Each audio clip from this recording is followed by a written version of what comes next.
नमस्कार, मैं अशोक कुमार पांडे और स्वागत है आपका टीसीएच पर। नीतीश कुमार ने जो हरकत की है वो तो आप जानते ही हैं। मैंने उस पर वीडियो भी किया था, सुबह आप लोगों ने देखा होगा। लेकिन अब मामला हिंदुस्तान के बाहर चला गया है। अब मामला अरब मुल्कों तक पहुंच गया है। एक अकाउंट है saudiexpatriates.com। इसने बाकायदा इस घटना को रिपोर्ट किया है, इस घटना पर ट्वीट किया है और आप जाकर वो अकाउंट देखेंगे। जब मैंने देखा 3000 से ज्यादा उसके रिट्वीट हो चुके थे, काफी ज्यादा उसकी पहुंच बन चुकी थी। एक्सपैट्रिएट का मतलब आप जानते ही हैं, जो देश के बाहर रहता हो, यानी ये ऐसे सऊदी लोगों का, सऊदी अरब के ऐसे नागरिकों का संगठन है जो सऊदी अरब के बाहर रहते हैं, यानी यूरोप में रहते हैं, अमेरिका में रहते हैं, एशिया में रहते हैं, दूसरे मुल्कों में रहते हैं सऊदी अरब के अलावा। जाहिर है ये लोग इन्फ्लुएंशियल लोग हैं, जाहिर है ये ऐसे लोग हैं जो ऊंचे पदों पे हैं और जो यूरोप अमेरिका जैसे जगहों पर अपना अच्छा खासा बेस रखते हैं। इसका असर यह होगा कि इनके रिश्तेदार, इनके जानने वाले जो हैं सऊदी अरब में, यह खबर उन सब तक पहुंच जाएगी। सऊदी अरब में खबर पहुंचने का मतलब केवल सऊदी अरब में खबर पहुंचने का नहीं है। और वैसे भी आजकल ट्विटर का जमाना, सोशल मीडिया का जमाना है। ट्वीट यहां लगता है और सारी दुनिया में फैल जाता है। हम यहां बैठे बैठे जान लेते हैं अमेरिका में क्या चल रहा है, हम बैठे बैठे जान लेते हैं फलस्तीन में क्या चल रहा है, इजराइल में क्या चल रहा है, लेकिन हम सोचते हैं कि दुनिया नहीं जान पाएगी कि हमारे यहां क्या चल रहा है। तो नीतीश कुमार ने जो यह हरकत की है, और जिसको मैं बिना किसी शको सुबह के, बिना किसी लाग लपेट के सीधे शर्मनाक कहूंगा, यह शर्मनाक हरकत अब दुनिया में पहुंचने लगी है। और दुनिया में जब ऐसी खबर पहुंचती है तो कितनी इज्जत मिलती है, कितनी बेइज्जती में होती है, यह आप अच्छी तरह से समझ सकते हैं।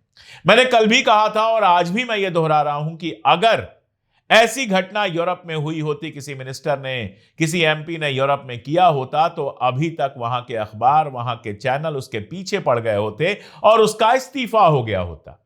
लेकिन यहां आप बदतमीजी की हद देखिए। संजय निषाद यूपी के मंत्री हैं, उनसे इस पर बात की गई तो उन्होंने कहा कि अरे वो भी तो आदमी ही है ना, छू लिया नकाब तो इतना पीछे नहीं पड़ जाना चाहिए, कहीं और छू लिया होता तो क्या होता। ये भाषा एक मंत्री की है, सड़क के गुंडे की भाषा, चौराहे के लंपट की भाषा, ये उत्तर प्रदेश के मंत्री की है। संजय निषाद साहब एक दलित समाज से आते हैं और अपने समाज के सम्मान के लिए लड़ने का दावा करते हैं कि निषादों के सम्मान के लिए मैं लड़ रहा हूं, और उसी के नाम पर उनको मंत्री का पद मिला हुआ है। आपको एक मुस्लिम महिला का सम्मान समझ में नहीं आता है? और मुस्लिम भी छोड़ दीजिए, मैं तो मुस्लिम की बात ही नहीं कर रहा हूं, एक महिला के सम्मान की बात है। सड़क पर कोई महिला जा रही है, उसने दुपट्टा सर पे रखा हुआ है, क्या किसी को, चाहे उसकी उम्र 70 साल हो चाहे 700 साल हो, क्या किसी को यह अधिकार है कि उसका दुपट्टा छुए? हम गांव में जाते हैं, हमारी पारिवारिक महिलाएं जो गांव में रहती हैं, उनमें से कुछ अभी तक घूंघट करती हैं। क्या किसी को यह हक है कि उनका घूंघट हटा दे? जरा एक बार हरियाणा में जाइए और जो जाट महिलाएं घूंघट करती हैं, उनका घूंघट जरा छूकर देखिए। इतनी लाठियां पड़ेंगी कुछ मिनट के अंदर के शरीर में, जितनी हड्डियां होती हैं शायद ही कोई सलामत बचे। घूंघट का, हिजाब का, पर्दे का सम्मान करना, महिलाओं का सम्मान करना केवल हमारी नहीं, दुनिया भर की संस्कृति में है। मैं देश विदेश जाता रहता हूं, मैंने देखा है यूरोप की ट्रेनों में एक महिला हिजाब में है, एक महिला जीन्स टी शर्ट में है, एक महिला किसी और ड्रेस में है, और वहीं कोई भारतीय महिला साड़ी में भी होती है। कोई किसी के साथ बेहुरमती नहीं करता, बेइज्जती नहीं करता। जो जैसा है, जो पहनता है, उसकी इज्जत करता है, उसको उसी रूप में स्वीकार करने के नियम है, वहां पे कानून है। अगर वहां इस तरह की हरकत करेंगे तो इसको नस्लवाद माना जाएगा और आपको शायद जेल के सीखचों के भीतर जाना पड़ेगा। लेकिन आप यहां बदतमीजी देखिए, नीतीश कुमार करते हैं और उसके बाद निषाद साहब आकर उसको सपोर्ट करते हैं। आदमी ही तो है, आदमी होने से आपको हक मिल गया औरत को कहीं भी छूने का, उसका हिजाब खींचने का। और आप कोई छोटे मोटे आदमी नहीं है, आप कोई सड़क चलते गुंडे नहीं है कि पुलिस चार हाथ लगा के आपको किनारे कर देगी, मामला जो है खत्म हो जाएगा। आप एक प्रदेश के मुख्यमंत्री हैं और लंबे समय से एक प्रदेश के मुख्यमंत्री हैं। आप केंद्र की सत्ताधारी सरकार के पार्टनर हैं, आपके भरोसे केंद्र की सरकार चलती है। तो ये कोई अपमानजनक नहीं था। बातचीत को आगे बढ़ाने, उसको विवाद से बचने का ये प्रचलित तरीका था। लेकिन अब इसको लेकर आज जो विवाद किया जा रहा है वो गलत है। और मैंने उसे सहज और हंसते हुए भोजपुरी बोली भाषा में कहा था कि किसी समुदाय, किसी महिला, किसी धर्म के अपमान के लिए मेरा कोई उद्देश्य नहीं था। अगर किसी को लगता है उस शब्द से कोई समस्या है तो मैं उनको लगता है कि उसे ठेस पहुंच रहा है तो मैं उस शब्द को वापस लेता हूं। और ये वीडियो अब दुनिया भर में जा रहा है और दुनिया में कोई भी इसको देखेगा तो थू थू करेगा। प्रधानमंत्री महोदय 3 मुस्लिम देशों की यात्रा पर गए हुए हैं, सर्वोच्च सम्मान ले रहे हैं, समझौते कर रहे हैं, वहां इज्जत मिल रही है और उसी समय यह घटना इंडिया के अंदर होती है, भारत के अंदर होती है। उन देशों में भी ये वीडियो जा रहे हैं। क्या इमेज आपकी बनेगी सोच के आप देखिएगा। और देश के अंदर तो हलचल शुरू हो ही गई है। बेंगलोर में वहां एक वकील है ओवैज हुसैन, उन्होंने मुख्यमंत्री नीतीश कुमार के खिलाफ आधिकारिक शिकायत, ऑफिशियल शिकायत दर्ज कराई है और उनका कहना है कि यह घटना नॉर्मल घटना नहीं है, इसीलिए सीएम के खिलाफ तुरंत एफआईआर होना चाहिए। इसके अलावा आप देखते हैं कि समाजवादी पार्टी की प्रदेश प्रवक्ता और मशहूर शायर मुनव्वर राणा की बेटी सुमैया राणा जो हैं, वो लखनऊ के कैसरबाग थाने में तहरीर देती हैं और तहरीर देकर संजय निषाद और नीतीश कुमार दोनों के खिलाफ कार्रवाई की मांग करती हैं। कांग्रेस ने तुरंत यह घटना होते ही इसकी मजम्मत की थी। आरजेडी ने इसकी तुरंत मजम्मत की थी, जो विपक्ष के दल हैं वहां पर। आश्चर्यजनक यह है कि ओवैसी साहब अभी तक खामोश हैं। मुझे पूरी उम्मीद है कि ओवैसी साहब जो खुद एक बैरिस्टर हैं, वो इस मामले को लेकर कोर्ट में जाएंगे। बिहार की जनता ने उनको जबरदस्त समर्थन दिया है, बिहार के मुसलमानों ने उनको जबरदस्त समर्थन दिया है, उनके 6 विधायक जीते हैं और इस समर्थन की कीमत कम से कम उनको इस तरह से चुकानी चाहिए कि वो इस मामले को न केवल सबसे ऊंची संसद जो हमारी है लोकसभा, वहां लेकर जाएं, बल्कि सुप्रीम कोर्ट या कहीं और भी जहां वो उचित समझें, इसके खिलाफ एफआईआर दर्ज कराएं और खुद मुकदमा लड़ें, या उनकी पार्टी के लोग या उनके जो भी वकील हों वो मुकदमा लड़ें। अगर वो ऐसा नहीं करते हैं तो फिर जो उनकी बातें हैं उनके बारे में कहा जाएगा, बातें हैं, बातों का क्या, इसके आगे नहीं बढ़ते आप बातें करके रह जाते हैं, बातें करके वोट ले लेते हैं। लेकिन आश्चर्यजनक है कि 3 दिन हो गए, आज तक आपका, जब मैं ये वीडियो कर रहा हूं, एक बयान तक नहीं आया है इस घटना पर। यह अपने आप में बहुत कुछ कहता है, जो समझना चाहे उसके लिए भी और जो ना समझना चाहे उसके लिए भी। इस घटना का असर क्या हुआ है? वो जो डॉक्टर थी, महिला थी, उन्होंने साफ साफ कहा कि मुख्यमंत्री ने जो किया, हो सकता है वो इंटेंशनली ना हो, जानबूझ के ना किया हो, लेकिन जो हुआ वो मुझे अच्छा नहीं लगा। वहां बहुत सारे लोग थे, कुछ तो हंस रहे थे। ये जो हंस रहे थे ना, ये सबसे बड़े दरिंदे हैं। खैर, कुछ तो हंस रहे थे। एक लड़की होने के नाते ये मेरे लिए अपमानजनक था। क्या गलत कह रही हैं वो महिला? मैं बार बार कह रहा हूं कि हिंदू मुसलमान से जिसके आंखों पर पर्दा पड़ गया हो, वो अपनी दादी, अपनी बुआ या अपनी मां के बारे में सोचें कि जब वो घूंघट लगाती हैं या सिर पे पर्दा करती हैं बड़ों के सामने, या सिर पे जिसको कहा जाता है आंचल रखती हैं, तो क्या दुनिया में किसी को यह हक है कि उस आंचल को हाथ लगा सके? क्या दुनिया में किसी को हक है कि उनका घूंघट छू सके? क्या उनकी बहन अगर दुपट्टा लगाकर निकलती है तो दुनिया में किसी को हक है कि उसके दुपट्टे पर उंगली भी लगा सके?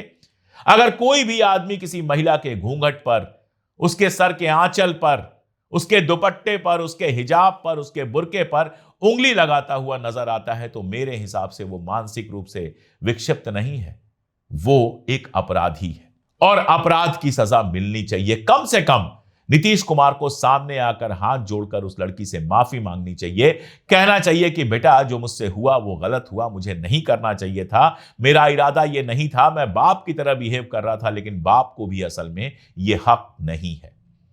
असर क्या हुआ है? असर यह हुआ है कि उस लड़की ने कहा है कि मैं नौकरी ही नहीं करूंगी, मैं ये नौकरी छोड़ दूंगी, मुझे नौकरी करनी ही नहीं है। आज के जमाने में जब सरकारी नौकरी मिलना एक नेमत से कम नहीं रह गया है, हिंदुस्तान में बड़ी मुश्किल से लोगों को सरकारी नौकरियां मिला करती हैं, वहां वो महिला आयुष डिपार्टमेंट की नौकरी करने से मना कर देती है और अपने परिवार के पास पश्चिम बंगाल में कलकत्ता लौट जाती है, कोलकाता लौट जाती है, जहां उसका परिवार रहता है। उसके भाई ने बताया है कि उसने नौकरी ना करने का पक्का इरादा कर लिया है। हालांकि मेरे समेत परिवार के सारे, फैमिली के सारे मेंबर्स उसको समझाने की कोशिश कर रहे हैं। हम उससे कह रहे हैं कि गलती अगर दूसरे की है तो तुम उसकी सजा खुद को क्यों दे रही हो। लेकिन उसका कहना है मैं कहीं और नौकरी कर लूंगी, लेकिन अब मैं वो नौकरी करने नहीं चाहूंगी। ऐसा लगता है कि एक पूरा समाज बनता जा रहा है जिसको महिलाओं के सम्मान का, अपने पुरखों के सम्मान का, असल में जिसको तमीज नाम की कोई चीज रह ही नहीं। इसे मैं आपको उदाहरण देता हूं। एक झूठ संबित पात्रा और बाकी लोगों ने लगातार फैलाया कि सोनिया गांधी जी ने ढेर सारे सूटकेस में भर के नेहरू मेमोरियल लाइब्रेरी, जिसको अब पीएम मेमोरियल बना दिया गया है, वहां से नेहरू जी से जुड़े हुए दस्तावेज हटा दिए। बाकायदा यह सवाल पूछा गया और भाजपा के ही एक व्यक्ति ने यह सवाल पूछा, और जब यह सवाल पूछा गया तो सरकार ने उत्तर दिया, सरकार ने जवाब दिया कि नहीं, नेहरू मेमोरियल से नेहरू जी का एक पन्ना भी गायब नहीं है। अब आप सोचिए, आंख मूंद के आरोप लगा दिया, कुछ भी बोल दिया, कुछ भी कर दिया, कहीं भी हाथ लगा दिया, और उसकी जरा सी शर्म नहीं है।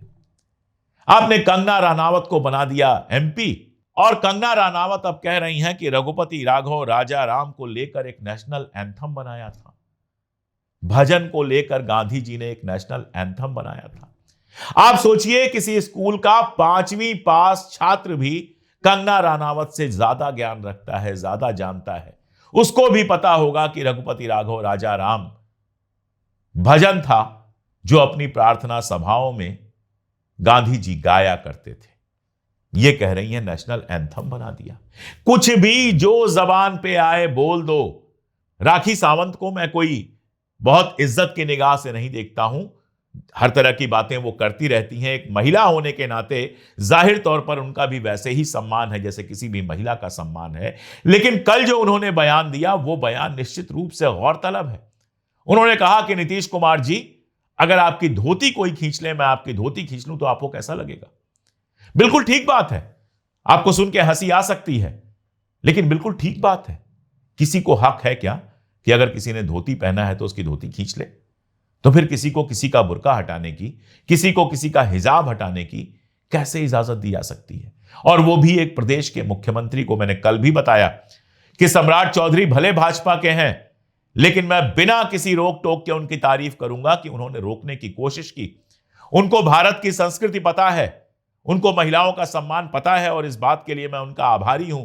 देश उनका आभारी है कि कम से कम उन्होंने आगे बढ़ के रोकने की कोशिश की।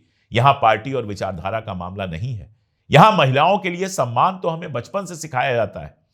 अगर आप अच्छे घर में पैदा हुए हैं, सामान्य घर में पैदा हुए हैं, आपके माँ बाप आपको सिखाते हैं महिलाओं का सम्मान करना।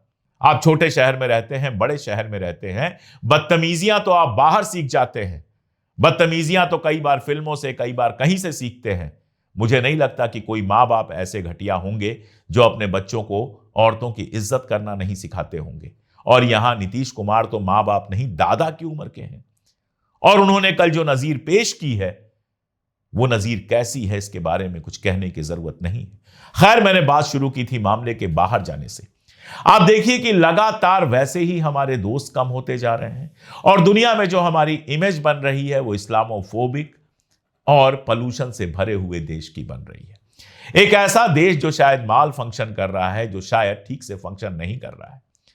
कोई एजेंसी कहती है कि हमारे यहां डेमोक्रेसी बस इलेक्टोरल ऑटोक्रेसी बन के रह गई है, यानी चुनाव तो होता है लेकिन लोकतंत्र नहीं है।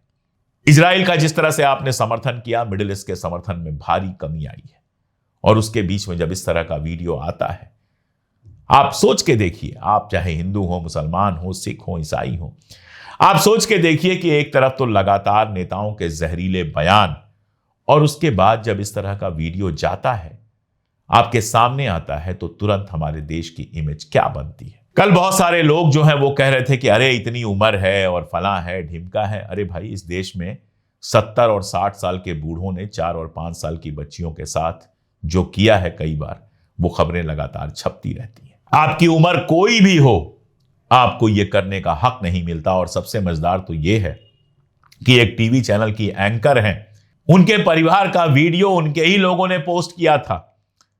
भारतीय जनता पार्टी के एक एमपी जो हैं, जो उसमें आए हुए थे, उन्होंने परिवार की महिलाओं का वीडियो और फोटो पोस्ट किया था। उनके सहायक ने वीडियो पोस्ट किया था और उन्होंने फोटो पोस्ट किया था। लेकिन जब लोगों ने उन फोटोज के सहारे यह सवाल पूछना शुरू किया कि एक पत्रकार और एक सांसद में ऐसा पारिवारिक रिश्ता कैसे हो सकता है, तो उनको अपने परिवार की महिलाओं की प्राइवेसी याद आ रही थी। लेकिन जब यह घटना सामने आती है तो वो कहती हैं औरतों की आजादी का मतलब है बुर्का नहीं होना चाहिए। क्या अपने परिवार की महिलाओं से उन्होंने सवाल पूछा? क्या उनके परिवार में घूंघट, पर्दा ये सब खत्म हो गया है? क्या उनके परिवार के बूढ़े लोग आज भी सिर पर आंचल नहीं रखते हैं? कौन होती हैं वो ये सर्टिफिकेट देने वाली कि कौन सर पे आंचल रखे, कौन घूंघट रखे, कौन बुर्का रखे? यही नीतीश कुमार जब विपक्ष में थे, आरजेडी के साथ थे, विधानसभा के अंदर उन्होंने एक बयान दे दिया था यौन शिक्षा को लेकर। पूरा भारतीय जनता पार्टी का तंत्र और साथ में गोदी मीडिया उनके पीछे पड़ गया था कि अश्लील बयान है, और था अश्लील बयान, मुझे भी नहीं अच्छा लगा था। लेकिन वही नीतीश कुमार चूंकि सत्ता के साथ है तो इन लोगों को इस बात से कोई फर्क नहीं पड़ता कि देश दुनिया में हमारी कितनी बेइज्जती हो रही है, इसका कितना नुकसान हमको उठाना पड़ेगा। ये लोग पूरी बेशर्मी के साथ इसको डिफेंड करने के लिए सामने आ जाते हैं। खैर, मैं तो यही चाहूंगा कि भारतीय जनता पार्टी के सीनियर लोग कम से कम उनको समझाएं कि और कुछ नहीं तो एक लिखित माफी जारी कर दें, ताकि देश दुनिया में इज्जत बच सके। उस लड़की को फोन करें, उससे माफी मांगें और उससे कहें कि आकर नौकरी ज्वाइन करो। वरिष्ठ आदमी है और सांप्रदायिक जीवन में कभी रहे नहीं है। बहुत सारे मुस्लिम जो हैं आज भी उनको सपोर्ट करते हैं, उनके अपने मंत्रालय में मुस्लिम मंत्री हैं। ये हरकत करके अपना नाम हमेशा के लिए खराब करना ये उनकी चॉइस है, लेकिन ये हरकत करके देश का नाम जो खराब कर रहे हैं उसको रोकने की पूरी कोशिश की जानी चाहिए। आपको क्या लगता है कमेंट में बताइएगा और जुड़े रहिए हमारे साथ, देखते रहिए हमारे वीडियोस। बहुत शुक्रिया।